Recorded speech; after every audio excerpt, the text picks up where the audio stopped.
Dans l'actualité également, cette autre polémique qui risque de faire du bruit à Blois. Elle vise le bâtonnier du barreau. Il est accusé par l'un de ses anciens clients, un marchand de biens blésois, d'avoir acheté une maison aux enchères à ses dépens. Explication Benoît Bruer avec Alain-Georges Monet.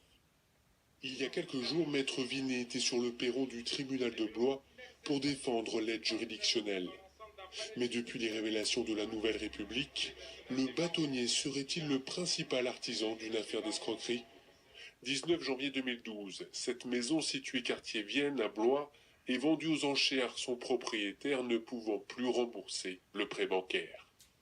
Stéphane Droyer, marchand de biens, veut l'acheter. C'est son avocat, maître Damien Vinet, qui porte les enchères pour son compte. Stéphane Droyer a prévu de mettre 96 000 € maximum, mais la vente lui échappe pour seulement 1 000 €. La maison est finalement vendue à une société civile pour 97 000 €. L'histoire aurait dû en rester là, mais le marchand de biens découvre bien plus tard le poteau rose. Je consulte souvent, même tous les jours, le site Le Bon Coin, et j'ai découvert par hasard la photo de la maison que je souhaitais acquérir avec Maître Vinet, et j'ai donc cliqué sur l'annonce. J'ai découvert le numéro de téléphone de mon avocat, et donc je me suis rendu compte que mon avocat avait vraiment une liaison avec cette maison, alors qu'il n'aurait pas dû en avoir, vu que nous n'avions pas remporté les enchères.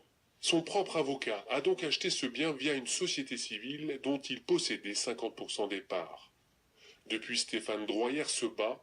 Il a rejoint un collectif de personnes spoliées par les ventes aux enchères de biens immobiliers. Je me rends compte dans ce dossier-là que mon avocat, dans lequel j'avais confiance au départ, m'a trahi complètement en fait. Il m'a complètement trahi, et depuis en fait j'ai des troubles du sommeil, etc. parce que je n'arrive pas à concevoir qu'un avocat puisse tromper son client. Défendu désormais par une avocate parisienne, il a déposé plainte contre X pour détournement de la loi sur les ventes aux enchères. Sera-t-elle recevable ? C'est au procureur de Blois, Frédéric Chevalier, d'en décider. Joint à 2 reprises, maître Damien Vinet n'a pas souhaité nous faire de commentaires sur cette affaire.